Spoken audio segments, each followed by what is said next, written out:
우리 하나님 말씀은 사무엘상 7장 3절부터 14절까지 말씀 보겠습니다.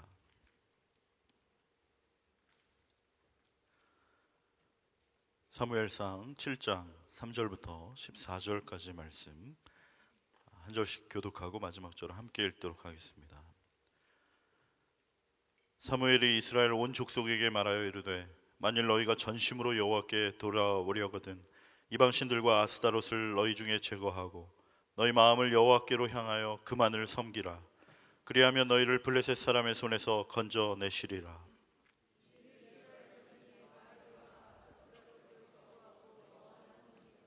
사무엘이 이르되 온 이스라엘은 미스바로 모이라.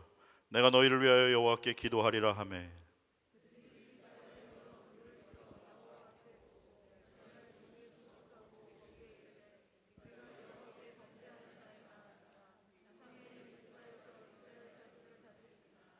이스라엘 자손이 미스바에 모였다 함을 블레셋 사람들이 듣고 그들의 방백들이 이스라엘을 치러 올라온지라. 이스라엘 자손들이 듣고 블레셋 사람들을 두려워하여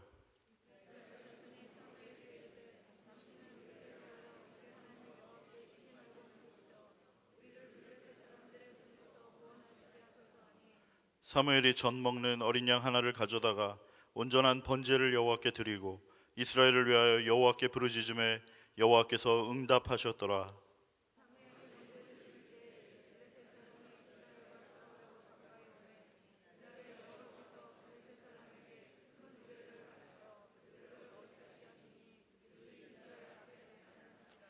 이스라엘 사람들이 미스바에서 나가서 블레셋 사람들을 추격하여 뱃갈 아래까지 이르기까지 쳤더라.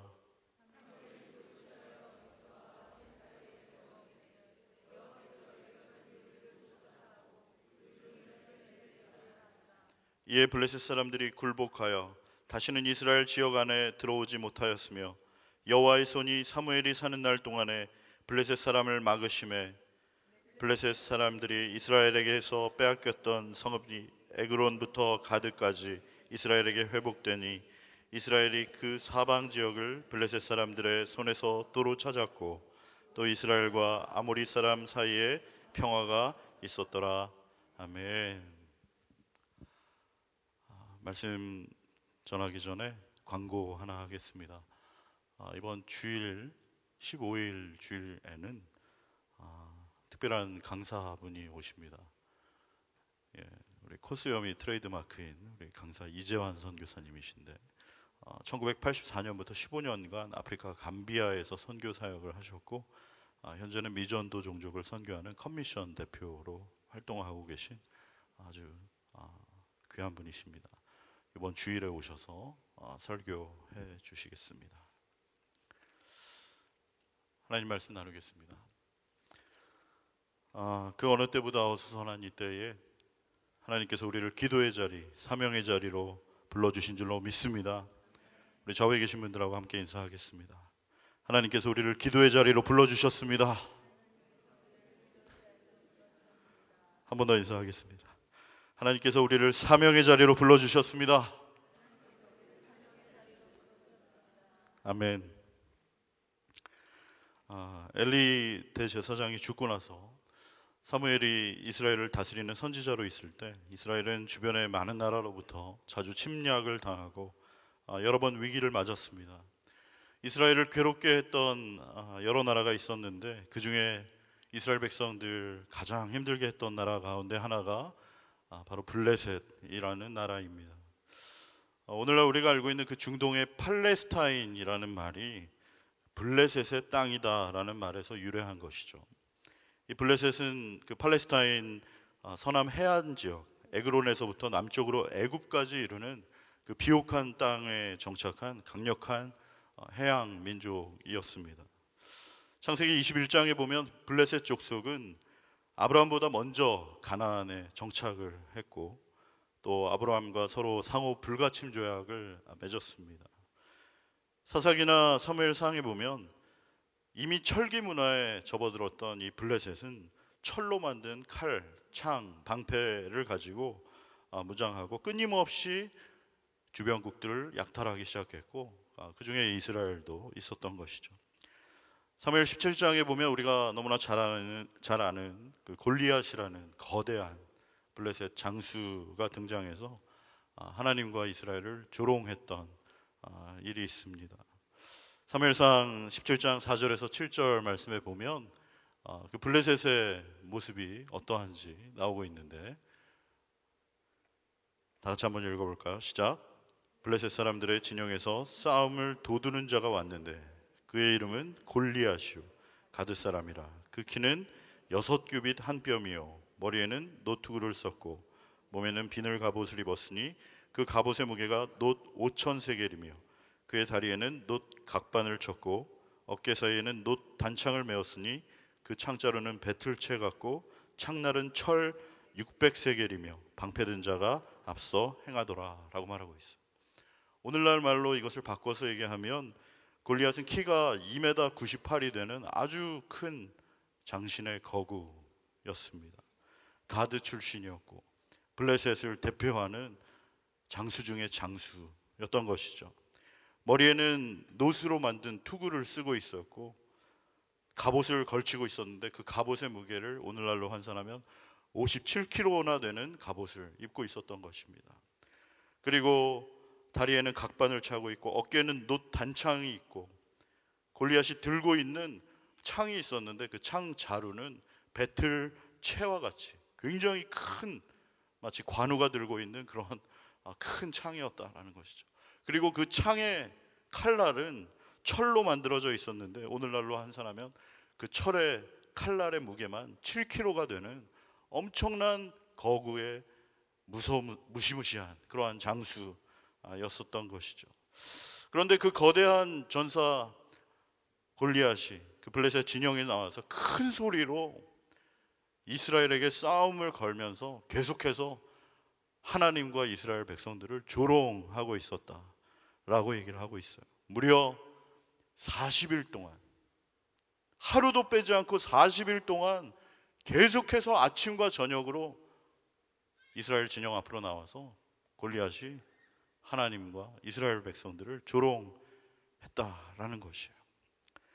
그런데 너무나 안타깝게도 그 골리앗의 모습과 골리앗의 그 우렁찬 소리에 기가 죽어 있는, 두려움에 사로잡혀 있는 이스라엘 백성들은 어느 한 사람도 그 앞에 당당하게 나서는 사람이 없었다라는 것이에요. 사랑하는 성도 여러분, 그 현장에서 하나님은 모욕을 당하고 계셨습니다. 과연 누구 때문에 모욕을 당하고 계셨는가?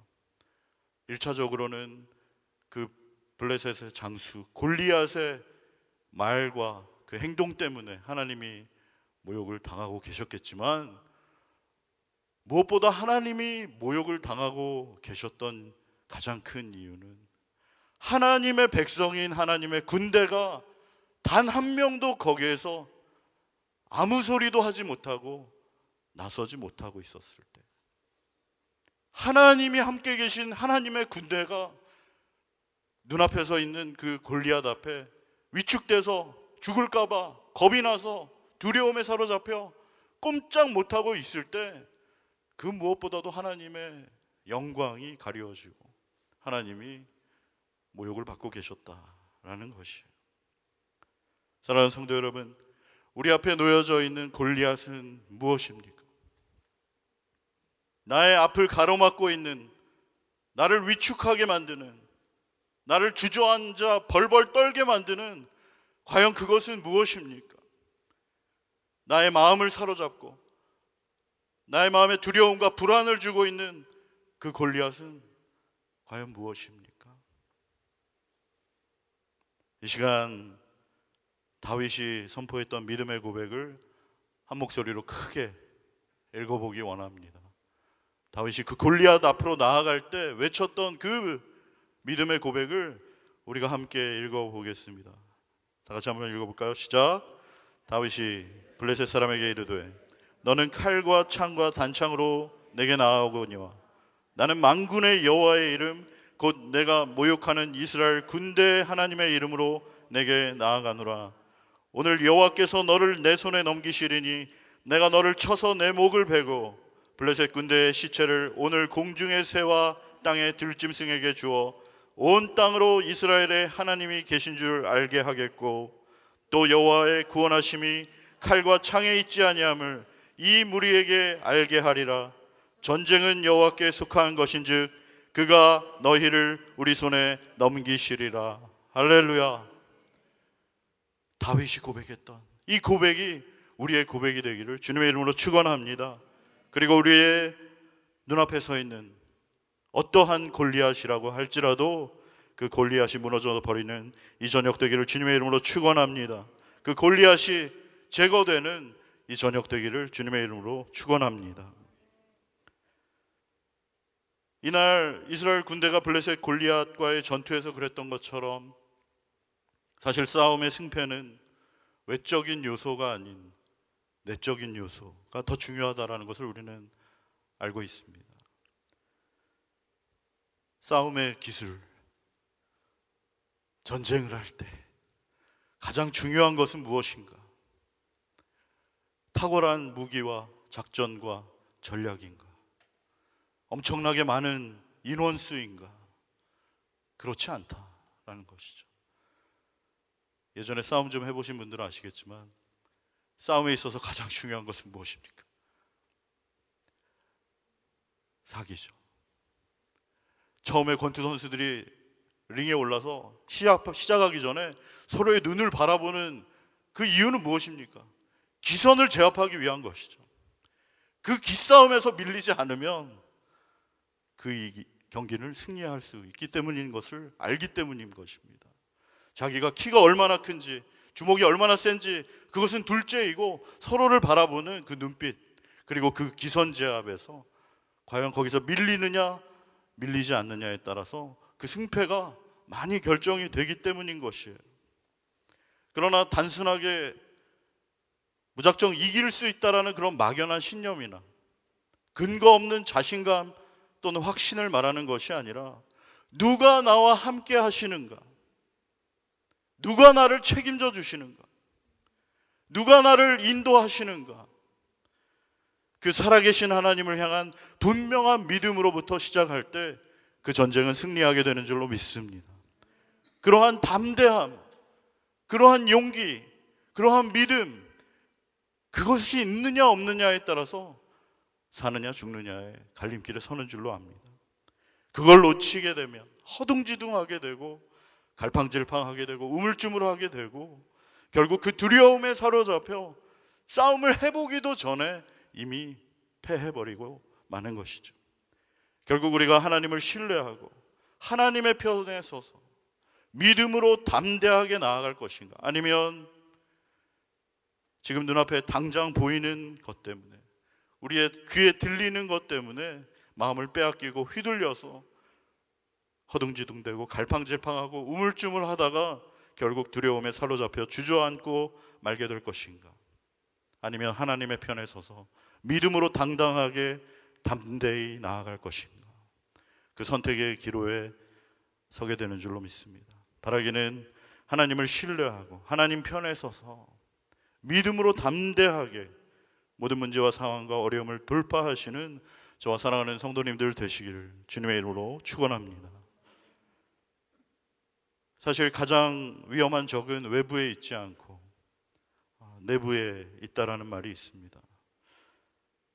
어쩌면 블레셋처럼 강대하고 어마무시한 그러한 외부에 있는 적이 이스라엘에게 가장 큰 위협이 되었다라고 생각할 수 있겠지만, 사실은 그 적보다 더 위험한 적이 이스라엘 내부에 자리 잡고 있었다라는 것을 우리는 성경을 통해서 알게 되는 것이에요.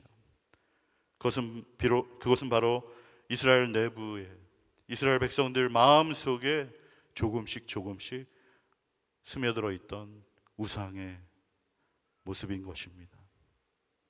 이스라엘 백성들이 40년 광야 생활을 마치고 유목민 생활하다가 이제 가나안 땅, 그 축복의 땅에 들어가 농경 생활을 시작하고 정착 생활을 시작하면서 그 땅에 풍요하고 넘치는 그 모든 소산물들을 바라보면서 그 땅 가나안 사람들이 경작하는 그 농업을 배우면서 그들의 물질이 늘어가고 그들의 소유가 넉넉해짐에 따라서 점점 그 나라의 가나안 땅에 젖어 들어가고 가나안 땅의 우상들에 접하게 되면서 그들의 마음을 점점 사로잡게 되는 그 가나안 땅에 있었던 그 수많은 우상들, 자기도 모르게, 자기도 알지 못하게 자기들의 마음을 사로잡고 있는 그 많은 우상들, 사실은 그것이 가장 이스라엘의 위협이 되었던 결정적인 문제였다라는 것이죠.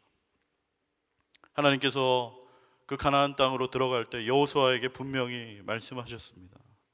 우리 여호수아 23장 6절부터 16절까지 말씀 한번 다 같이 한번 읽어볼까요? 시작.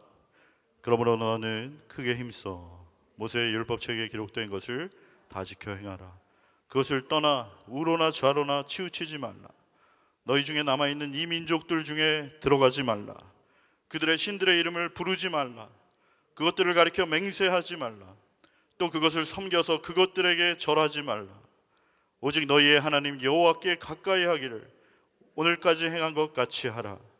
이는 여호와께서 강대한 나라들을 너희의 앞에서 쫓아내셨으므로 오늘까지 너희에게 맞선 자가 하나도 없었느니라. 너희 중 한 사람이 1000명을 쫓으리니 이는 너희의 하나님 여호와 그가 너희에게 말씀하신 것 같이 너희를 위하여 싸우심이라. 그러므로 스스로 조심하여 너희의 하나님 여호와를 사랑하라. 너희가 만일 돌아서서 너희 중에 남아있는 이 민족들을 가까이 하여 더불어 혼인하며 서로 왕래하면 확실히 알라. 너희의 하나님 여호와께서 이 민족들을 너희 목전에서 다시는 쫓아내지 아니하시리니 그들이 너희에게 올무가 되며 덫이 되며 너희의 옆구리에 채찍이 되며 너희의 눈에 가시가 되어서 너희가 마침내 너희의 하나님 여호와께서 너희에게 주신 이 아름다운 땅에서 멸망하리라. 만일 너희가 너희 하나님 여호와께서 너희에게 명령하신 언약을 범하고 가서 다른 신들을 섬겨 그들에게 절하면 여호와의 진노가 너희에게 미치리니 너희에게 주신 아름다운 땅에서 너희가 속히 멸망하리라 라고 말씀하셨어요. 그 젖과 꿀이 흐르는 가나안 땅, 그 약속의 땅, 여기에 오기까지 그 광야를 40년 동안 지나면서 이제 드디어 그 가나안 땅으로 들어가기 전에 하나님께서 신신당부하신 것입니다. 너 이제 이 땅으로 들어갈 때 정말 젖과 꿀이 흐르는 이 가나안 땅 살게 될 때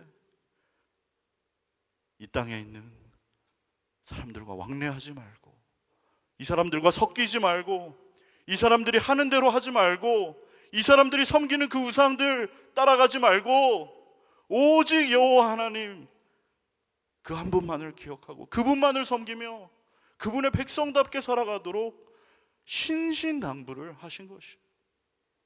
만일 너희가 그것을 잊어버린다면 하나님이 너희에게 허락하신 이 아름다운 땅에서 너희가 반드시 멸망할 것이다 라고 말씀하셨던 것입니다. 그러나 이스라엘 백성들은 그 하나님의 경고를 무시하고 하나님 말씀 잊어버리고 그 가나안 땅의 풍요로움에 취해 결국 우상들을 섬기기 시작했던 것입니다. 좀 더 정확하게 말하면 하나님도 섬기고 우상도 섬겼던 것이. 그들이 하나님을 섬기지 않은 때가 없었습니다. 그들은 항상 하나님을 섬기고 있었습니다. 그러나 문제는 하나님만을 섬긴 것이 아니라 하나님도 섬기고 우상도 섬겼다는 것이. 가나안 땅에 있던 대표적인 우상을 소개하면 먼저 가사와 아스돗 사람들이 숭배했던 다곤 신이라고 있습니다. 이 다곤 신은 상체는 사람이고 하체는 물고기 모양. 스타벅스죠. 스타벅스의 그 모양이 원래 다곤 신을 이미지화한 것이. 상체는 사람이고 하체는 물고기. 그 다곤 신이 가사와 아스돗 사람들이 숭배했던 신입니다. 그리고 아스글론 사람들이 숭배했던 우리가 잘 알고 있는 풍요와 다산의 신 아스타롯인 것입니다. 결국 모든 것에 풍요로움을 가지고 오는, 모든 것을 넉넉하게 해주는 그 신이 바로 아스타롯이었다라는 것이. 그리고 우리가 잘 아는 에그론 사람들이 숭배했던 바알세불이 있습니다. 이 바알과 아세라가 서로 함께 사랑을 나눌 때 농사가 잘 되고 풍요롭고 하늘에서 비가 내린다고 그렇게 알고 있었던 사람들이 바로 이 가나안 사람들이에요. 가나안의 이 모든 풍요로운 농업이 잘 되게 하려면 우리는 바알 신과 아스타롯 신을 섬겨야 한다라고 그렇게 믿고 그렇게 살았던 사람들이 바로 가나안 사람들이었던 것이죠. 풍요로움을 추구하고 넉넉함을 추구하고 소유를 삶의 목적으로 알고 온갖 쾌락과 음행을 저지르면서 그렇게 문란하게 방종하며 살았던 그 사람들이 바로 가나안 사람들이었다라는 것이죠. 사랑하는 성도 여러분, 어쩌면 우리가 사는 이 호주 시드니 땅이 바로 가나안 땅이 아니겠습니까? 모든 것이 너무나 넉넉하고 풍요롭고 아름다워서 마치 하나님이 없어도 살 수 있을 것 같은 착각을 하게 만드는 그 땅이 바로 호주 시드니 땅이 아니겠습니까? 내가 정말 처음 이 땅에 왔을 때에는, 정말 아무것도 없었을 때에는 하나님 아니면 안 된다고, 하나님밖에 없다고 눈물로 그렇게 매달리던 그런 시절이 있었는데, 이제는 나도 모르게 배가 부르고 등이 따시고 삶이 넉넉해지고 모든 것이 편안해지고 윤택해지면서 이제는 하나님 없어도 나는 괜찮을 것 같고 하나님 없이도 모든 것이 다 될 것 같은 그런 착각을 하게 만드는 그 풍요로운 땅, 그것이 바로 이 가나안 땅 시드니가 아니겠는가, 그런 생각이 든다라는 것이죠. 리차드 포스터가 말하는 대로 머니, 섹스, 파워가 난무하는 세상, 돈이면 안 되는 게 없고 돈이 인생의 전부고 돈이 인생의 목적이고 돈을 준다고 하면 그 어떤 것도 다 바꿀 수 있고 포기할 수 있는 그 물질 만능의 시대를 살아가고 있는 그 풍요로움이 가득한 땅, 바로 호주 시드니 땅이 아니겠습니까? 온갖 퇴폐와 향락이 넘쳐나고 겉으로는 아름답고 깨끗해 보이지만 돈이 있으면 모든 걸 다 할 수 있는 퇴폐적인 도시가 바로 호주 시드니 도시 아니겠습니까?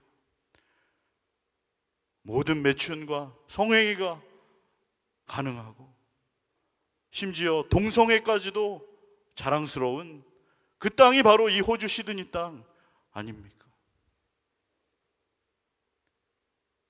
삶에 권력을 쥐고 싶고 높은 자리에 올라가고 싶고 다른 사람 조종하고 싶어 하는 그러한 권력에 대한 의지가 우리의 마음속에 탐욕으로 자로잡고 있지 않습니까? 이 모든 육신의 정욕과 안목의 정욕과 이생의 자랑, 먹음직도 하고 보암직도 하고 지혜롭게 할 만큼 탐스러워 보이는 그 모든 정욕들이 넘쳐나는 그곳이 바로 우리가 살고 있는 이 호주 시드니 땅이고 우리의 모습이고 우리의 현 주소가 아닌가 하는 것입니다. 사무엘은 이스라엘 백성들에게 말합니다.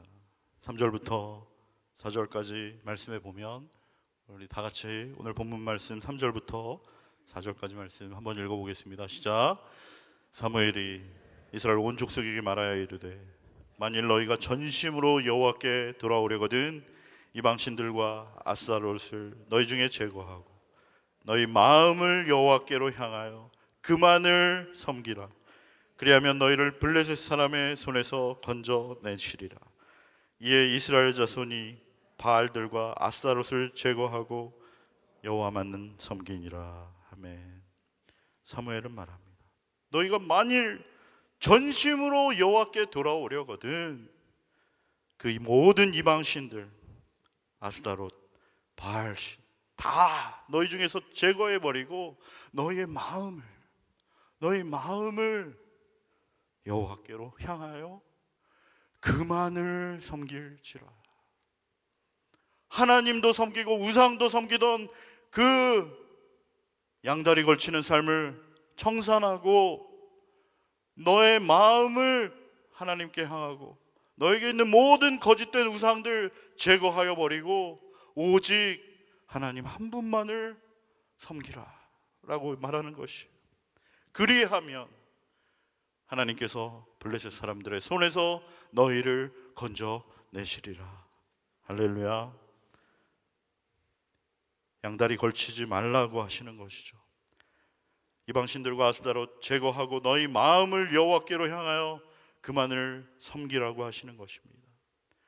하나님도 좋고 세상도 좋고,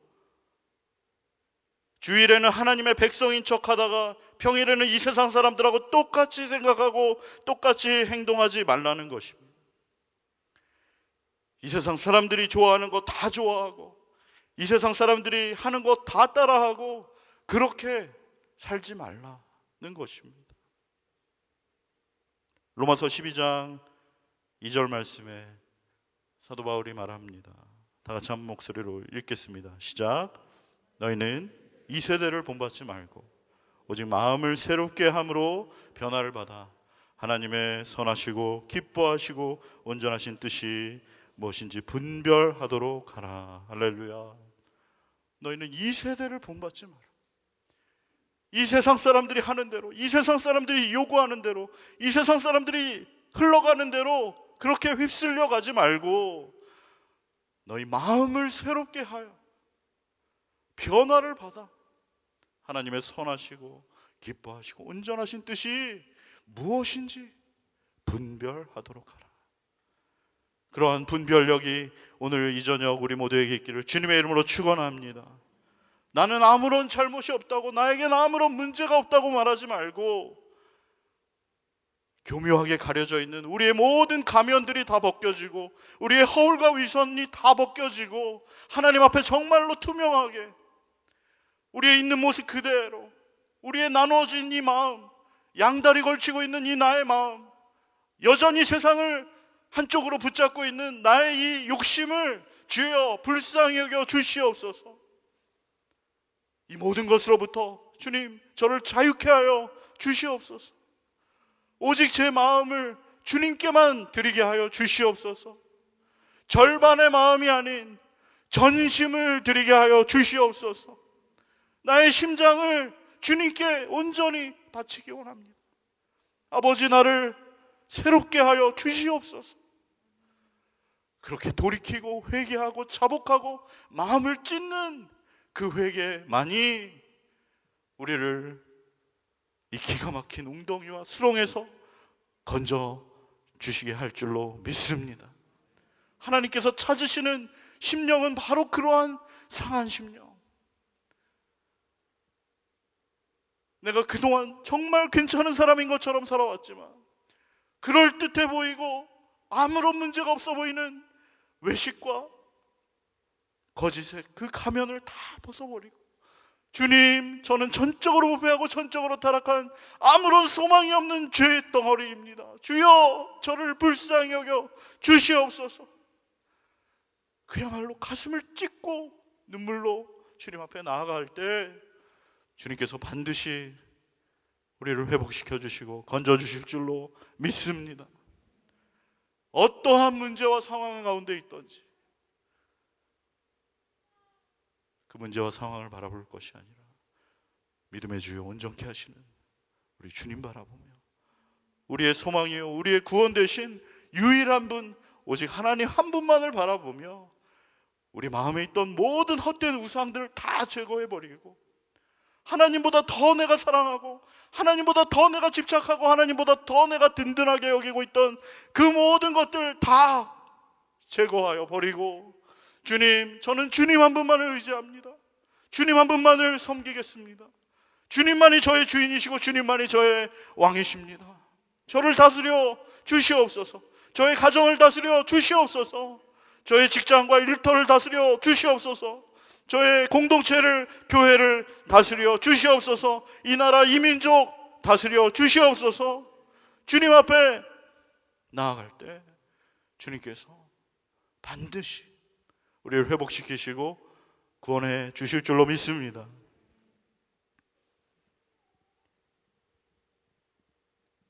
나머지 10절부터 마지막 절에 보면 하나님께서 그런 말씀을 하셨어요. 13절 말씀, 오늘 본문 13절 말씀 우리 한번 같이 13절 읽어보겠습니다. 시작. 이에 블레셋 사람들이 굴복하여 이스라엘 지역 안에 들어오지 못하였으며 여호와의 손이 사무엘이 사는 동안에 블레셋 사람을 막으시매 이에 블레셋 사람들이 굴복하여 다시는 이스라엘 괴롭히지 못하게 되었다.